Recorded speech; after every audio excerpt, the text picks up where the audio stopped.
Greetings, friends! Welcome once again to this edition of Art and Coffee, the video series dedicated to helping you find and forge your own unique voice in the realms of art and visual storytelling. As always, this is yours truly, Gabe Dunston. Good to see you. Glad to have you. It's been a while. I've missed you. Today's coffee is the Sasquatch blend from the Oak City Coffee Roasters. Sasquatch is made from Arusha, I think I'm saying that right, Arusha and Blue Mountain Arabica beans. Sweet and savory with raisin, cola, grapefruit, and stewed tomato. It's not bad. This has been one of my go-to coffees for the past 2 weeks.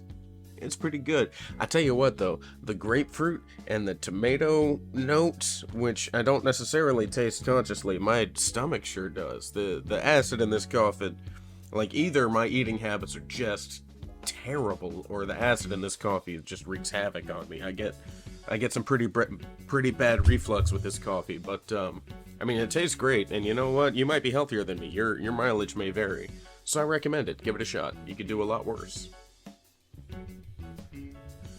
Today's topic is all about art block, so enough about the stinking coffee, let's get into it. Art block, what is it, and how to deal with it? Art block, another term, a more popular term, a more known term, is writer's block. What is it? It's when you just got this feeling. It's a feeling. It's like, man, I want to do something creative, and I could tell that you know, spiritually and emotionally, I really need to do something creative right now, but I got nothing. The well is dry. I'm not feeling it. Or just you are feeling it, but man, nothing's coming out of the pencil, nothing good anyway, and you don't know what to do or what it is. So let's talk about it, because this is a real thing. And when you're a professional, you still get it, but you're not allowed to suffer it. You have to kind of just grit your teeth and power through. And having been that guy for the past several years, I've got a couple strategies that I'd like to share with you. So let's start off. Let's define it. What is artist block? And more importantly, where does it come from? And here's where it comes from me. The two ways are: one, you're blocked, or two, you're actually drained. So let's talk about the drain. Art block comes from a drain of ideas. Meaning, just, you're out of ideas. You got nothing. And I don't have... My own personal well is dry. My own personal well of creativity is just... It's not there. Or maybe, like, you just run out of things to draw. You drew everything you could think of, and now you're just out of things. And that's fine. That happens to everybody. So yeah, there. One, you just drained. You're drained of ideas. You honestly just... For some reason, you can't think of what to do next. Very common, very typical. There's nothing wrong with you. It's perfectly natural. It's not a big deal. There's ways around it. I'm here to help. The second method of draining is you just don't have the energy. And this is one that happens to me quite a bit. Just the idea of sitting at the drawing table, clicking the pencil and moving it around for a couple of hours is just, nope. I am not feeling it today.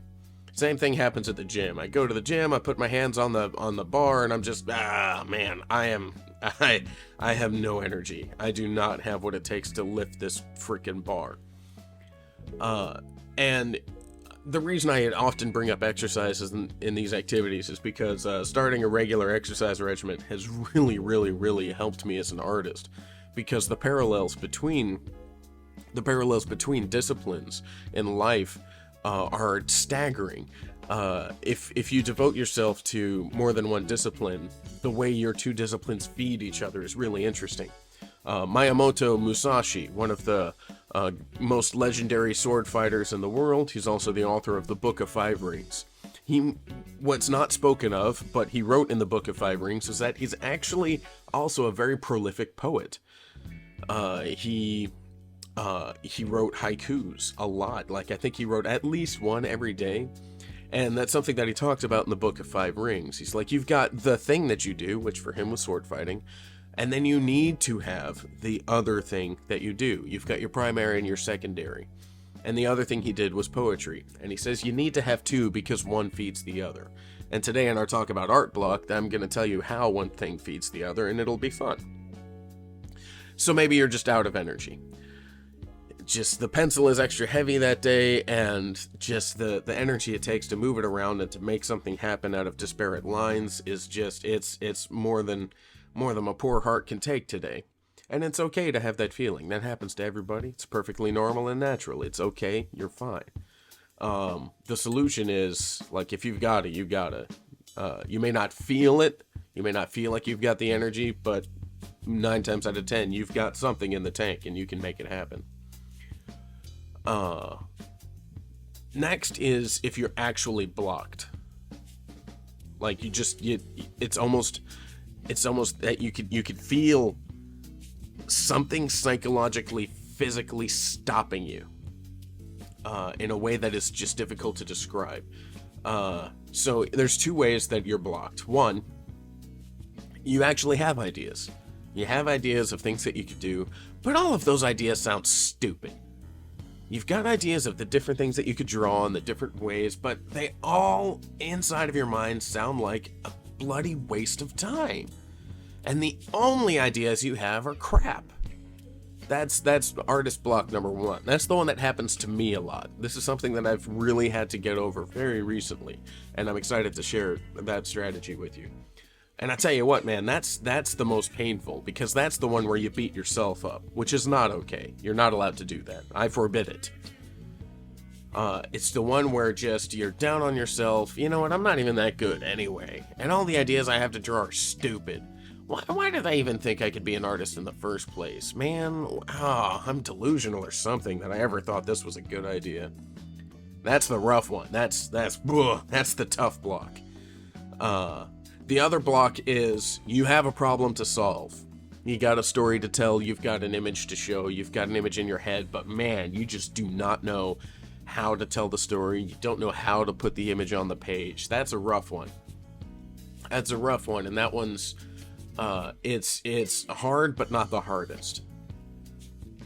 So I hope these diagnoses are good for you. Let's move on. Let's go to the solutions, because the solutions are the part of these problems that are the least forthcoming. And for heaven's sake, when I talk to most artists, here's the number 1 answer. Hey, I've got art block. How do I deal with it? Draw anyway. And yeah, that's not wrong. But man, that is not helpful if you're in the throes of it. Particularly if you're in the throes of, all my ideas are crap, why did I even think I could be an artist in the first place? Draw anyway is the answer, but it is just a crap way to describe what's actually happening. So here we go. The number 1 solution, the number 1 thing that has helped me with all of my artist block over these past 10 plus years. It is to have an ongoing project. For me as an illustrator, my ongoing projects are 9 times out of 10 comics, making a comic, making a short, making a long form comic. Maybe it's just a page, maybe it's a series of jokes. For me, for the past 6 years, it's been a graphic novel, or it's been a kid's book, or it's been a board game, illustrating for a board game. And each one of those projects are very big, and they're deceptively elaborate. Because you think about a comic, you think you're just making a bunch of single illustrations and you're putting them in a sequence. But that's all surface. There's a depth to it. You've got to treat it like an animated movie or like a cartoon series, and you stop short of the actual character animation.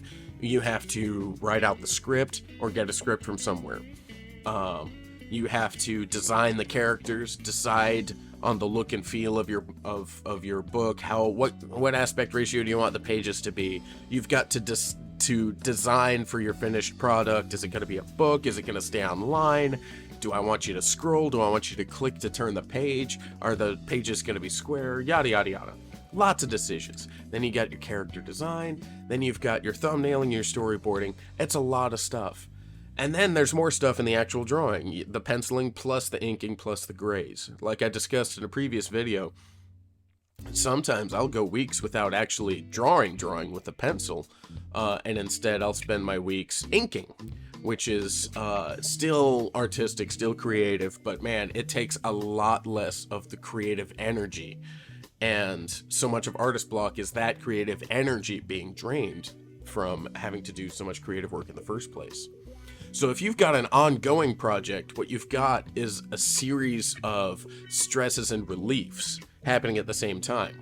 because the penciling part stresses the creative energy part. You're constantly drawing something from nothing, going from blank page to illustration, and making a lot of creative decisions. And that's a huge mental and emotional drain. But when you're done with the penciling and it's time for the inking, or so it is for me, you may decide to paint yours or just stop at the pencils. When it goes from penciling to inking, then I'm putting more stress on my hand-eye coordination. Gotta carve those lines just right. Gotta make... But the creative decisions have already been made. So the part of my brain that makes the super creative decisions is taking a break. It's taking a rest. And now the part that I'm building up is more like hand-eye coordination, and I've got a very different critical eye happening. But I'm still being creative, I'm still doing something, and I'm not blocked. My job is laid out in front of me. I wake up, I sit at the table, and I know exactly what I have to do that day. So if you have an ongoing project, boom, there you go. Because if you have the ongoing project, then a lot of the decisions are made for you. And it's making the decisions. That's where the creative energy is drained. That's how it leaks out. Making decisions is applying a steady force to not only yourself, but to also making decisions about the perception that you have of the work that you're creating or the world around you. And all of those things take energy. They take a creative energy, and that takes a toll. So, ongoing project, boom. A lot of decisions taken care of you, and so it's just you grinding away on a project. That's one way to keep writers and art block away for a good long while. Decisions made, this project has to get done. And on the days when you're feeling drained and you are just not into it, it's okay, because you can kind of grit your teeth and suck it up a little bit better, because your course is clear, you know what you're working towards. Now, if you don't have an ongoing project, or perhaps the ongoing project is the thing that's draining you and you just you need a break, need it with capital letters, and it happens to everybody, then what you need to do is you need to have certain exercises, creative exercises in your back pocket. Exercises that you have predefined. Define what the drawing exercises are that you want. Any artistic exercise, doesn't have to be drawing, could be writing. Could be music. You could have a separate artistic pursuit and say, you know what, I'm going to put my pencil down for a minute, and I am going to pick up my drum pad, and I am just going to rip on paradiddles for the next 30 minutes. That's what's going to happen. Or I'm going to put my sketchbook down, and I am going to go back to writing that song and see if I can't come up with this verse. And it could be one of those things where it's just, I'm doing this for an hour, I'm doing this for 30 minutes, I'm doing this for 10, 20 minutes, and then I can go back to the drawing board.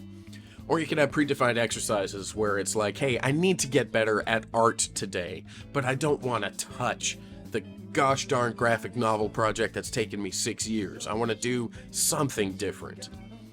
Predefined drawing and art exercises, they're there for you. If you have them made up before you're blocked, then boom, they're in your back pocket, you're ready to go. A couple of exercises are exactly what you see on the screen right now. This is people drawing from a coffee shop near me. It's my favorite coffee shop. I sit in the corner, I look at all the people. There were some interesting faces that day. And I sketch with the pencil while I'm at the coffee shop until I'm done. Until the page is full, or I just feel like, yeah, that's good enough. And what you're seeing here now, when I ink it and when I color it, that's when I need to make art today, but I also need to not make that many decisions. So one of my go-to exercises is just go to the coffee shop and draw people. Get out of the house, change your scenery, because the change of scenery, that's huge. There's a bunch of little psychological tricks about changing the place where you do things that'll help revitalize you a little bit.